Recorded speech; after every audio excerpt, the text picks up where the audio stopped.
Am I the jerk for using a kid's teaching technique on my partner? My wife, who is 36 years old, and I, who am 38 years old, have been married for 12 years and have 3 children who are 10, 8, and 5 years old. None of our children have phones yet, so about 6 months ago, we had a talk with all 3 of them about what they should do if they ever get lost, are in danger, or need help. One of the things we discussed was them knowing both my phone number and my wife's phone number. I even made some flashcards with our numbers, in addition to their grandparents' numbers, so that they could memorize them. We turned it into a game to help them learn, and it worked great. During that time, it came up that my wife does not know my phone number by heart. In fact, she does not have any phone numbers memorized anymore. I told her that she should at least have mine and someone else's, like her mother's, memorized in case she cannot use her phone and needs to get a hold of someone. She told me I was overreacting and that it is not a big deal. She then asked if I have her number memorized, and I recited it to her without hesitation, along with my mother's, father's, and my younger brother's numbers. A couple of weeks ago, she was at a work event about an hour from where we live. She somehow managed to lock her purse in her car. Her purse had her car keys and her phone inside. She had no way to get home and no way to call me. Thankfully, a coworker of hers was willing to drive her home. We then had to pile all 3 children into the car and drive an hour to get her car and then drive back home. During that drive, one thing that came up was that my wife had no way to contact me because she does not know my number. If she had my number memorized, I could have brought her keys to her and saved her coworker the inconvenience. She got very defensive about it, which I am sure was because of embarrassment. But I used the situation as an example and told her that if it was an emergency instead, it would be a much bigger problem. She eventually agreed that she would try to memorize some phone numbers. Since we already had flashcards at home for this very reason, I figured it would be a good way to help her learn. I got the children involved as well, just to reinforce that memorization for them. The problem was that my wife could not memorize the numbers. My children knew them all by heart, even the 5-year-old. My wife got frustrated and embarrassed. She said she would just write the numbers on a piece of paper and put it in her purse. I had to remind her that idea would do absolutely no good if she locked her purse in the car again or lost it. She got upset with me and told me that no one memorizes numbers anymore and that even if it was an emergency, she would figure something out. I told her that is not good enough for me. I told her I do not care how frustrating or embarrassing it is for her, but she needs to memorize at least my number and someone else's. She told me I am being a big jerk about this and making it into a huge deal when it does not need to be. You are not in the wrong, but it's important to be more sympathetic to your wife's frustration and embarrassment. Flashcards might be helpful for the kids, but it's counterproductive if it makes her feel humiliated, especially in front of the children. It's natural to want to avoid being embarrassed, so maybe consider finding a new solution that doesn't make her feel like she's being compared to a 5-year-old. Continuing to humiliate her is not going to help the situation. Am I the jerk for leaving my friend at a festival? I, a 27-year-old female, went to a festival with my good friend of 14 years, who is a 28-year-old female. Everything was good and we were having fun. She picked me up that night, and I had warned her that I couldn't stay too late because I had to wake up early the next day, as I had plans with my family. She dismissed me, but I didn't think too much of it. When the time came, she didn't want to leave anymore, telling me whether I leave now or later, it wouldn't change anything in life. She said that if I was too tired, I could just sleep tomorrow. I asked if I could get my stuff from her car so I could go home and she could stay there and enjoy herself, but she wouldn't let me. She actually kept saying to sacrifice myself for her, so I had no choice but to wait until she was ready to leave. The drive back home was completely silent. I ended up texting her a couple of days after to explain how I felt.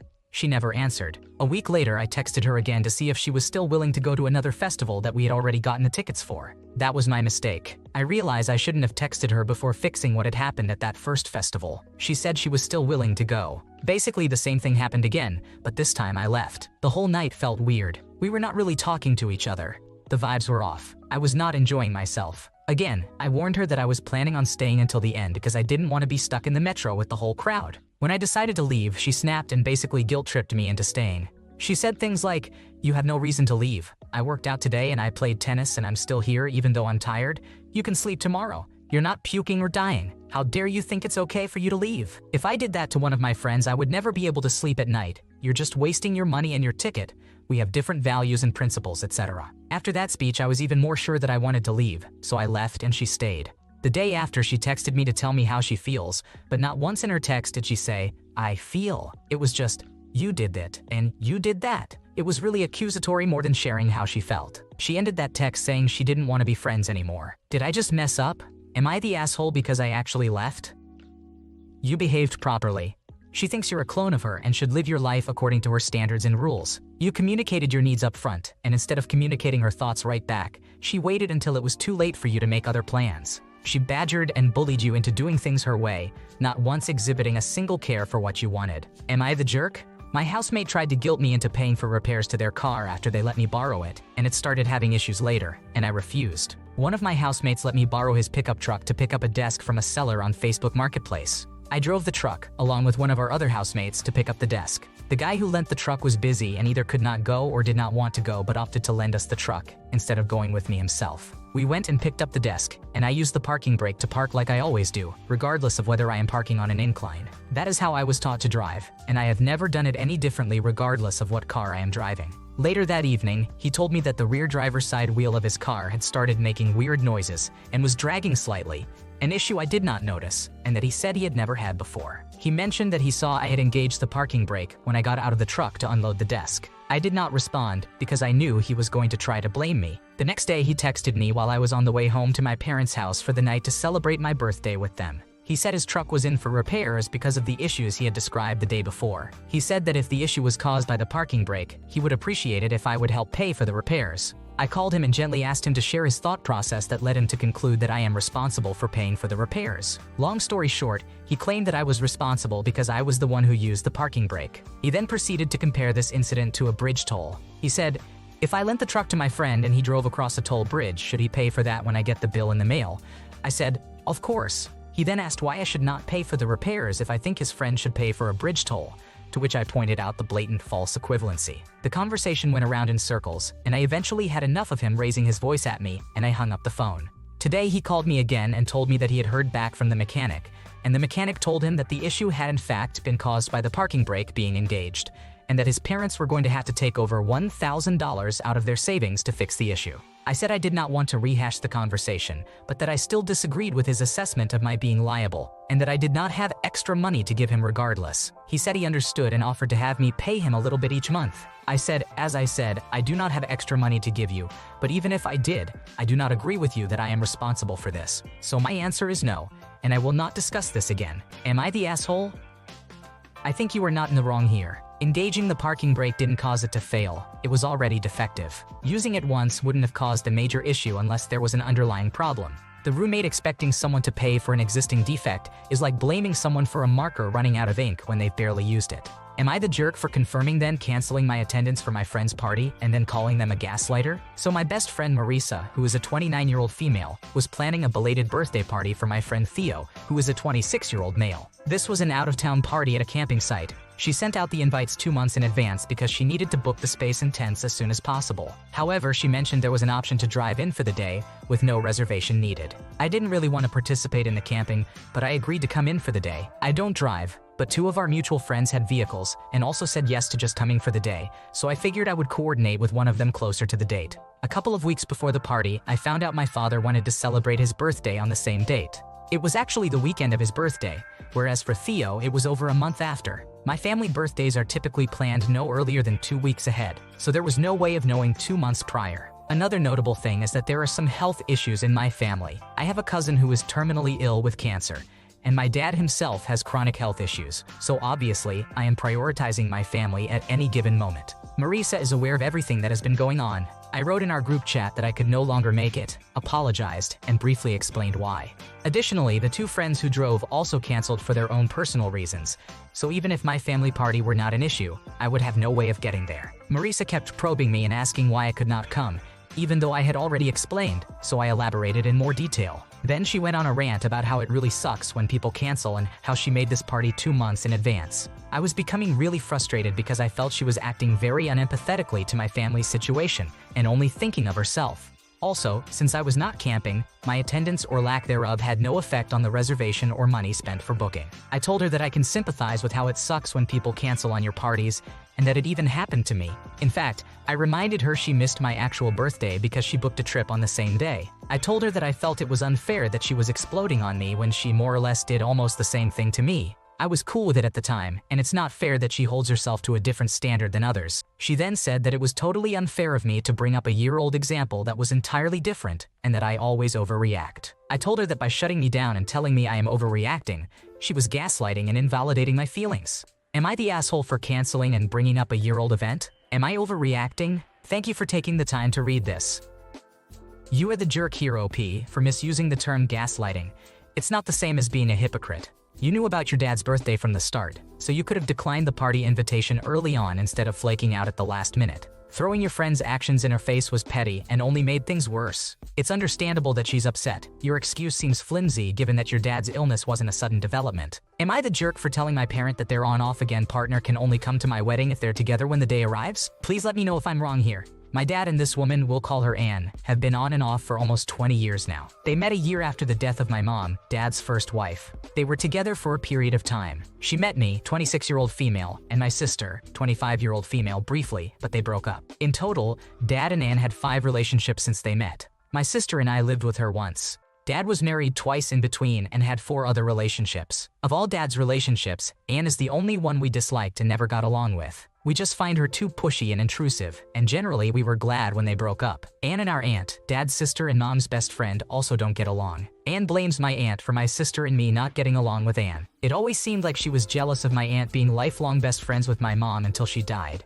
A few years ago, during one of the breakup periods, they got into a big fight where Anne accused my aunt of wanting Dad to be unhappy and coming between her and my sister and me. We never could like Anne. She tried way too hard and would try to jump into private conversations we had with Dad. We could be in one of our bedrooms and she'd still try to jump in. If we asked to speak to just Dad, she'd claim she was capable of helping and maybe she'd be a better person to confide in. Dad was always wishy-washy about whether he'd tell Anne it was just between him and one of us, or if he'd tell us to let Anne in. She also put her foot in her mouth many times about our family members or about who we looked like. Maybe she was just trying too hard to bond with us, but this stuff really did influence our opinion of her. Our not liking her was 100% the reason for one of the breakups. Another reason was when my sister went to live with my aunt. The second time Anne moved in. I was in college at the time. Anne has tried to mend things with me at least. However, she invalidated my relationship with my mom, claimed it was impossible for me to miss her because I was so young when she died, and really insulted my aunt to me. She questioned why I'd have a relationship with my own aunt after all she did, and called me a child. I was 21 at the time, so not at my most developed or mature, but certainly not an actual child. They're talking about resuming their relationship. I'm getting married later in the year, and they want her to be my dad's +1, which he doesn't have because he RSVP'd for one. There's a way for her to be added, but I don't like her. Without her being in a relationship with my dad, she's not welcome. Who knows if they will be together once the wedding rolls around. I told my dad Anne can only come if they're together. He argued that she's known me long enough to be worthy of an invite, and Anne cried about not being wanted. Dad said he was so disappointed I was so against inviting Anne. Am I the asshole? You are not at fault here. You clearly don't want Anne there, and it's more than fair to put that condition in place. Your dad seems willfully blind to how much Anne is disliked, especially since he's broken up with her 5 times. You've known her long enough to be sure she's not worth an invite. Am I the jerk? Brother-in-law wants Amplifier he gave me 12 years ago back? I am nearing the end of a not messy at all divorce. My ex and I have a child together and are very good at co-parenting. My ex received a text from her brother in which he asked her to ask me if I would return a guitar amp that he had given me nearly 12 years ago. My brother-in-law and I have always been good with each other. Both of us are musicians, so we always have things in common. He is a great guy that I will always keep in contact with and consider him family. Going back to the guitar amp, we were visiting my brother-in-law. We live 4 hours apart for a long weekend. I saw his Marshall combo amp sitting in his garage and asked, almost scolded, him as to why his Marshall was there. I was told that he had blown the amp. It no longer worked, with no volume and spotty power. I asked what he was planning on doing with it, and he said he most likely was going to put it to the curb. So I asked if I could have it. I have a friend who might be able to fix it. He agreed. I spent a modest amount of money on parts and many evenings sitting with my friend, modding the amp to get the desired tones from it. When word got to my brother-in-law that his sister and I were on the outs, he asked me to please not sell or trade the amp without offering it to him first. I assured him that I will never give up that amp. If I go homeless, I will be sitting on that amp on the corner begging for change. Now that our divorce is weeks from being finalized, he sent my ex that text. In it, he said that his son, now 21 years old, was hoping that the amp would have been gifted to him when he was old enough, and that he is disappointed that his dad gave it away. I am not a monster. I understand sentimental value. What is forgotten is that the amp was fried when I took ownership, and it was most likely hitting the curb. I spent hard-earned cash and countless hours working on it. It has been my gigging amp through 3 different bands. There is a lot of sentimental value with me too. In fact, even though I'm not currently in a band, I use the amp 5 times a week. So, am I the asshole for not being willing to return the amp so my nephew can have it? P.S. Wall. In my brother-in-law's defense, he did offer to pay me for it, but this is a classic amp that Marshall no longer makes, so I cannot go buy a new one. This borders on the preposterous. Asking for any gift to be returned 12 years later is absurd, especially considering it was non-functional and a candidate for the trash. Remind him that 12 years ago it was garbage, and you had it refurbished at great expense and are still using it. Tell him you're sorry, but it's yours. You are not responsible for this. Thanks for watching. When you subscribe, make sure to hit the bell to turn on notifications so you never miss a video. To finish listening to all the stories, check out the playlist in the description.